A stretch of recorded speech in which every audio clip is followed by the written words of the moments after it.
This is the day for which free people long have waited.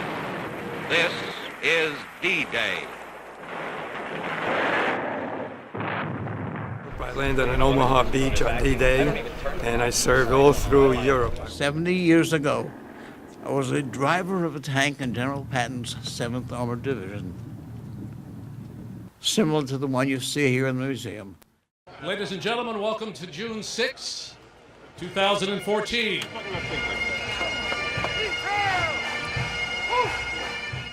It is no coincidence that we gather here today to dedicate the Museum of American Armor on the 70th anniversary of D-Day, that courageous assault on a Normandy beach that kicked down the fortress doors to the Nazi Reich.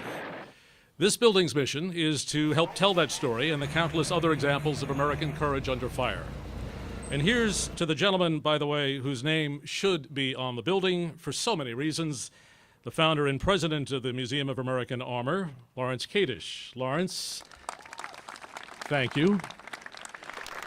Joining us this morning include Nassau County Executive Ed Mangano, Congressman Peter King, New York State Senate Co-Majority Leader Dean Skelos, Assemblyman Charles Levine, New York State Supreme Court Administrative Judge Thomas Adams, Nassau County Legislators Venditto Jacobs, David Denenberg, the Honorable Joseph Mondello, New York State Regent Roger Tillis, County Parks Commissioner Brian Nugent, History Channel's Chief Historian and Senior Vice President Dr. Libby O'Connell. Also joining us are Museum of American Armor board members Ed Blumenfeld, Michael Polemini, and former New York City Police Commissioner Ray Kelly.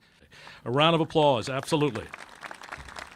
Please welcome our landlord, Nassau County Executive Ed Mangano. Thank you, Gary. Let's hear it for Gary Louie, great partner. It is certainly an honor to join with you today on this historic day.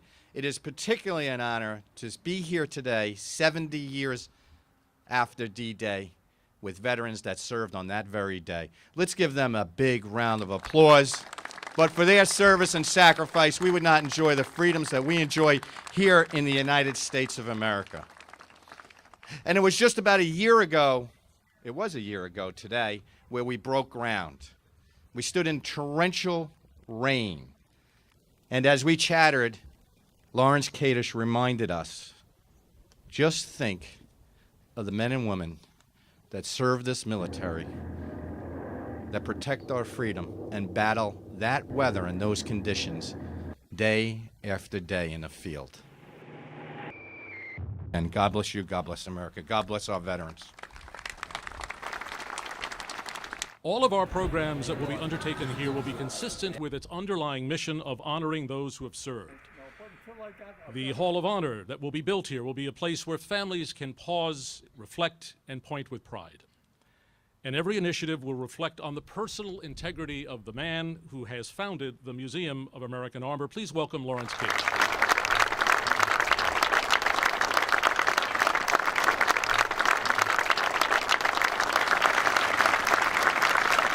As I said a year ago when we announced our mission to build this museum, I am not a historian, but I am a student of history. I can't tell you how many men were needed to operate these tanks. They're inside. But I can tell you Americans died in these vehicles fighting to confront a terrible evil.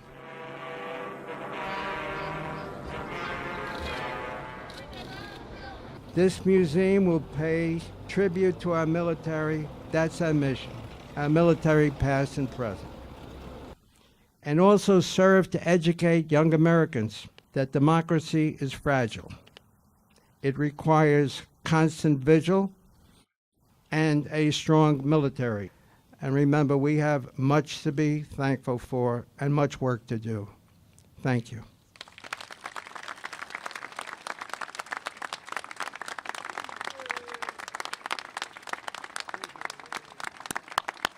Coming to this museum, seeing the tanks, seeing the sacrifices that our men and women have made throughout our history is a reminder, a constant reminder, a vivid reminder of how much we owe our veterans. And we should never forget the horror of Nazi Germany and what those men did who crossed the beaches and scaled the cliffs at Normandy to get the job done against almost impossible odds. So thank you for allowing me to be part of this today. And again, thank all our veterans here today who have done so much to allow us to enjoy a moment such as this. Your support of this museum will mean that future generations can come here. We should bring our children here. We should bring our grandchildren here so they understand the sacrifice that was made by so many thousands and thousands of young men and women, and to understand how important it is to maintain a strong democracy and military here in the United States. I look around me and I see a wonderful spirit of cooperation and partnership between a bunch of groups and individuals, government groups, for-profit groups like the History Channel and other sponsors that have contributed to this museum, and private individuals like the Kadishes. Thank you so much. They made this museum possible, but the resources are limited, which makes it important. It makes it imperative for public and private groups to work together. That makes it possible to commemorate the past today, inspiring the future, and strengthening our communities. We hope all of you will return here often, if for no other purpose than to gain inspiration from people like these Americans. In the months to come, the walls here will fill up with the names and faces of our families, because this is what this place is all about. What was it like to be a French citizen on the coast of France the morning of June 6th? Emile Camus, a researcher for the museum and a media intern, offers one such recollection. Emile, if you could join us here. Permit to read the recollections of one young French woman who was wide awake and wondering on the morning of June 6th, when the sky began to be filled with parachutes and brave young men. In the night of Monday 5th to Tuesday June 6th, we heard the familiar hum of planes. We went in the yard.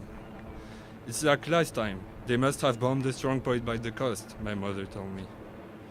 We went back inside. As my mother fell asleep, I stayed awake, contemplating the rectangle of night on the window. Suddenly, shadows that looked like giant umbrellas started raining slowly on the fields on the other side. I thought I was dreaming. My curiosity grew stronger. I got out of the yard, and, on the other side of the road, there was a man sitting, heavily armed. He made me a sign to approach. "It's the big invasion," he said. "Thousands of paratroopers are landing on this country tonight. I am American, but I speak your language. My mother is French." After I had given him the indications he needed so he could regroup with his companions, he folded his map and gave this astonished child his chocolate. We exchanged thanks, and he disappeared in the night like a dream vision. Thank you. The trustees, friends, and allies of the Museum of American Armor do hereby dedicate this space in honor of Lawrence Kadish, who has touched the lives of countless people, served as a powerful role model for the 21st century American patriotism, and who remains a vibrant and respected force dedicated to protecting the future of this great country. Congratulations, my dear friend. You have achieved something great here. Ladies and gentlemen, please join me in thanking Lawrence Kadish for what he has created here. And let's not forget his wife, Susan. All right, folks, let's roll the armor.